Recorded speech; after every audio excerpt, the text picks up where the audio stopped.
here, and certain factor of safety we have applied. We have decided some design stress and found out the value of diameter. Okay. Now somebody else has applied more factor of safety, so he has taken much less stress for the purpose of design. And when that happens, see what is the formula for that? Formula, if you remember, stress is equal to load upon area. So it is equal to P upon pi d square by 4 if we round roll. So if the value of the load is constant, if you take this stress value less, then the diameter will increase. The diameter will increase.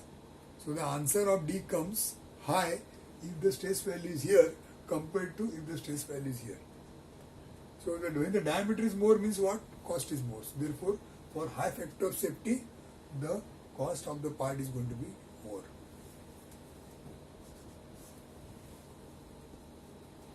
Size.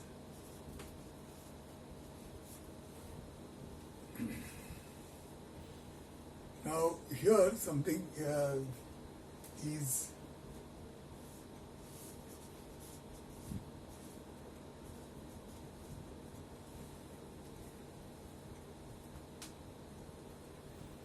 here again the graph is like this. What it says, if the size of the part is large, the factor of safety you have to take high.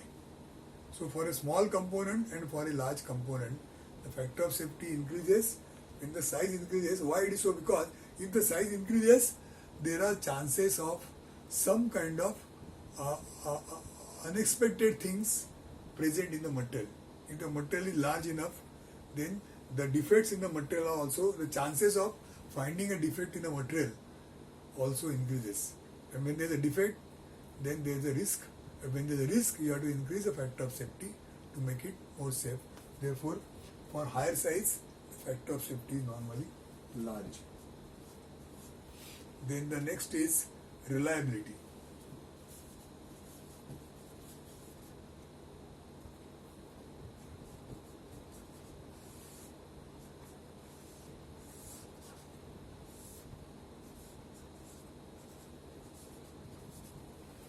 Now reliability means what?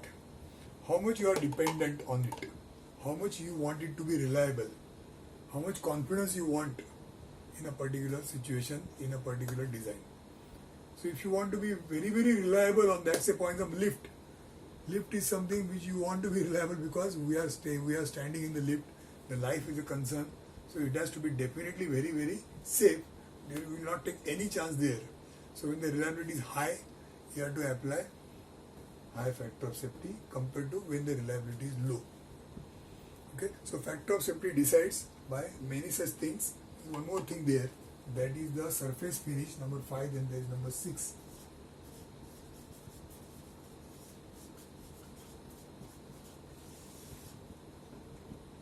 Rough.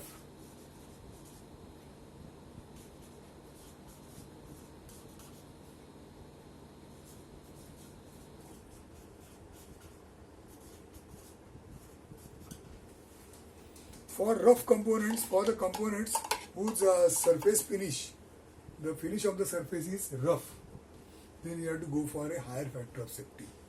And if the surface finish is smooth, like a grinding, suppose a component is a ground surface component, that means the surface is ground, then surface finish is very good, so the factor of safety can be less. Rough surface, where the rough surface?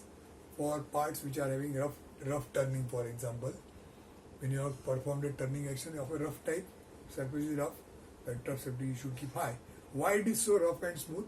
Because when the surface is rough, the chances of cracks in the surface are more. When the surface is rough, it is uneven, there could be some possibility of developing a crack. But if the surface is smooth, then there will not be any crack formation.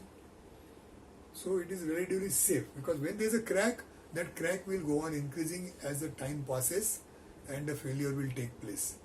Therefore, rough surface finish requires more factor of safety, and smooth surface finish can have less amount of factor of safety. Now we'll see something more about the actual values of factor of safety next.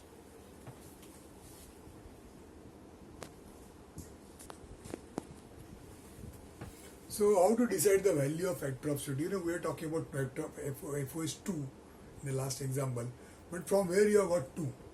So there is some information available. That table I will just write down, which you can copy. This types of load. Type of load. Then there is, the example here is only of steel and cast iron.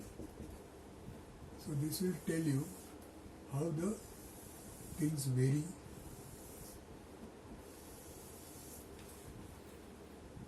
So for static load,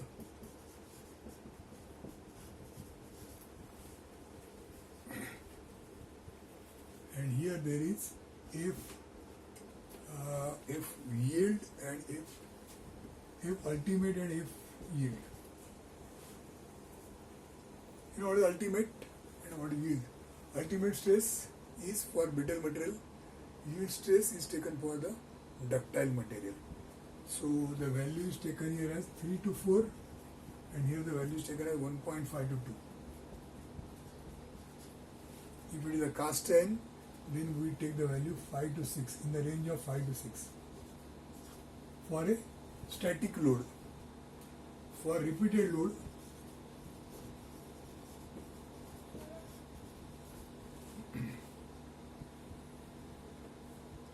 it is 6 here, 3 here and 7 to 8 here. Reversible load,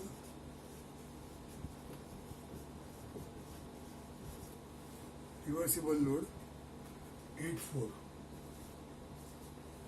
and 10, 12. And then the impact load, it is also called as shock load. We have seen these 4 types earlier.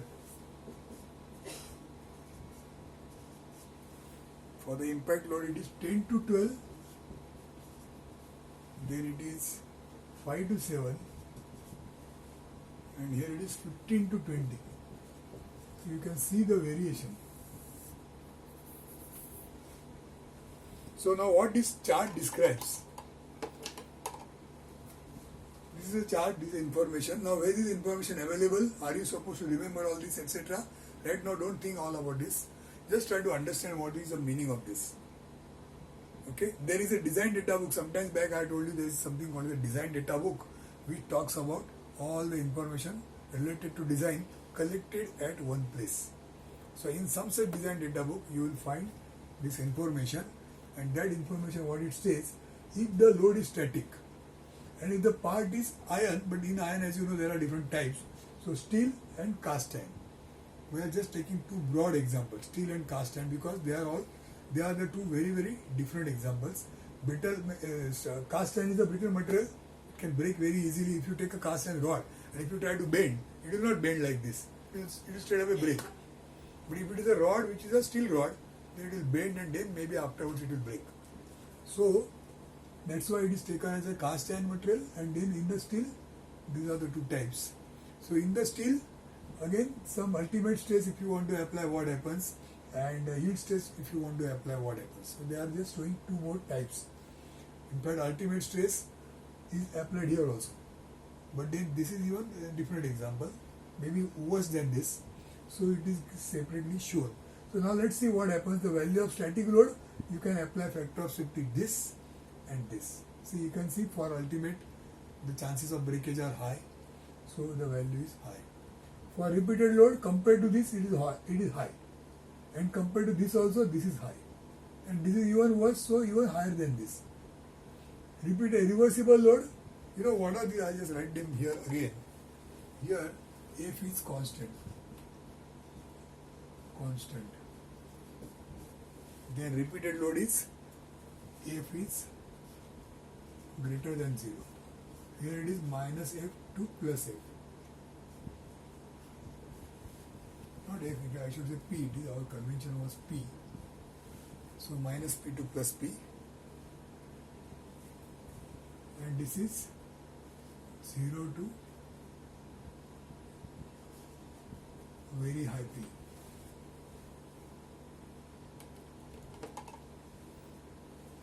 So compared to repeated load, reversible load is more dangerous. Repeated means only on one side. Only on one side. Reversible means on both sides. If there is a rod, then on both sides you can apply load, and when you apply only on one side, that is repeated load.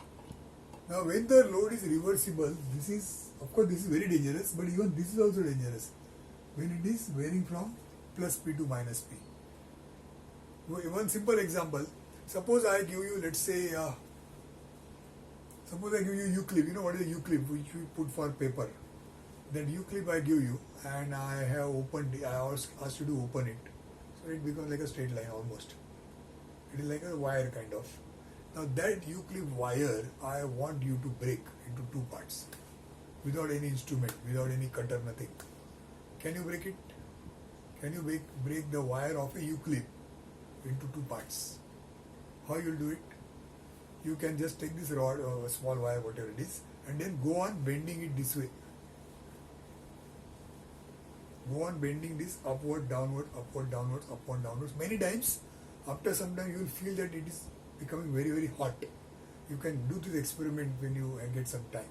So after some time, it will become very hot, and afterwards it will break. So although it was a kind of a quite a strong wire, you could still break it. What you have done here, you have applied a stress which is plus P minus P on one side, other side, one side, other side.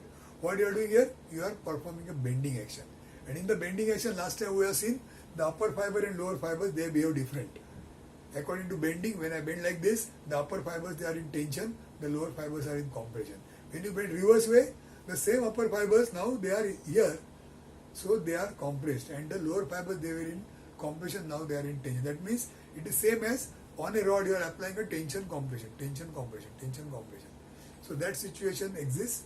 So that is like this, and there is a reversible load, and this reversible load has finally caused the breakage, which is a risky thing. So you have to apply higher factor of safety. And impact load, of course, is very, very dangerous, because suddenly it comes and its value is suddenly changing from 0 to high value. So it is very risky, and then to avoid that, we have to apply much more higher factor of safety to make it very, very strong and safe here also. So that is what is called as design with different factors of safety. This is the example of that.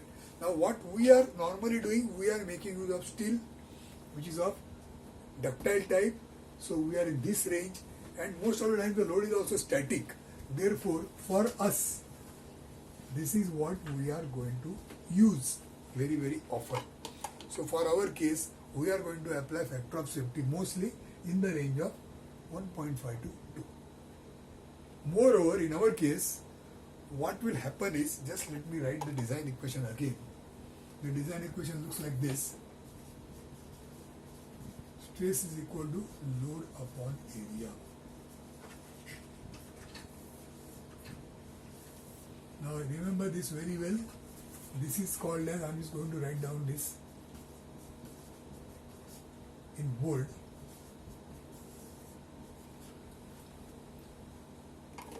This is a design equation. This is a design equation. Stress equal to load upon area. And you will see that our almost entire work in this subject, machine design, whatever work we are going to do, all that work is going to be as such only this much. That means all our work is going to use only one formula, stress is equal to load upon area, that's all. And we are going to design everything. But then now you will find that although this looks very simple and short, it has got lot of different types. That will come to know. But what this equation means? This equation means that stress, load and area, out of that, stress is material property. Because for any part when you design, you require some material to be selected, and that will decide a property which is here, stress. Then load. What is load? Load is something which you are applying from outside. So you can say it is external parameter. So for any part when you want to design, you have to find out what is the external parameter that is applied on that. Sometimes it is load, sometimes it could be torque, sometimes it could be moment, etc. So that is applied in the form of a load. And then what is area? Area is something which is talking about dimension. So area will talk about dimension. Like in the last example, area was pi d square by 4 because d was the diameter. So in the process, the dimension was found out. That means the diameter found out means you have decided the dimension of the part. So finally, when you say design means what? Finally, when you are saying that I am designing means you are finalizing the size of the component for a particular material. So for this material, this is the size, and then it is going to take this much load. That is the whole story of any design, and that's why this is called as a design equation, which is useful for designing everything. Like in the last example, we have taken stress value and a certain value ft design. Load P was given to us, and then we have found out pi d square by 4. In that d was the diameter which we have found out, and we have designed that rod which was applied by a load of P. Okay. Now for us, as an academic exercise, here we are given the stress. The value of stress will be given to you as a data, as a part of a question. You will be also given load. What is the load applied on the part? That is also given. And you have to find out the dimension. Like in the last time example, it was D. That is how the entire exercise will be. Whereas, if you see the actual, you can say, design process, I am talking about process which is beyond academics. So what we are learning in schools, in colleges as academic part is like this, where you are given a stress. But at some higher level, what happens? You are not given a material. Neither you are given a shape. Say like in the last example when I have started, that there is some part which you have to decide, and that part is to take a load of P. So in this case you are given only load. You are neither given material, you are not given the shape. That means here the designer's work is much larger. He has got a lot of scope in fact to decide, right, from different types of materials. Any material you can decide. You have a lot of choice from which to select. Now once you select a material, you also have to decide what is going to be the shape of the rod. It is a round rod or hollow or square or what.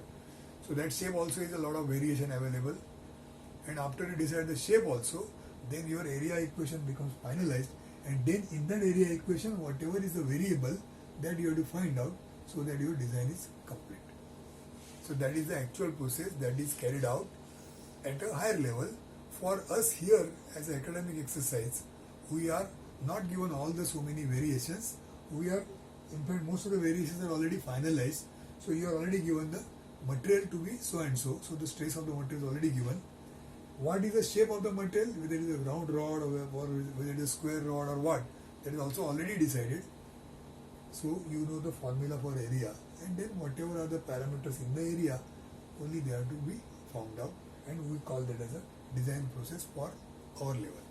Okay, so that is how the whole exercise is going to go further as we study this subject further. Okay, so today we have covered a lot of things. Today we have started with different types of loads, how the loads are, what is the static load, variable load, and then the impact load, etc.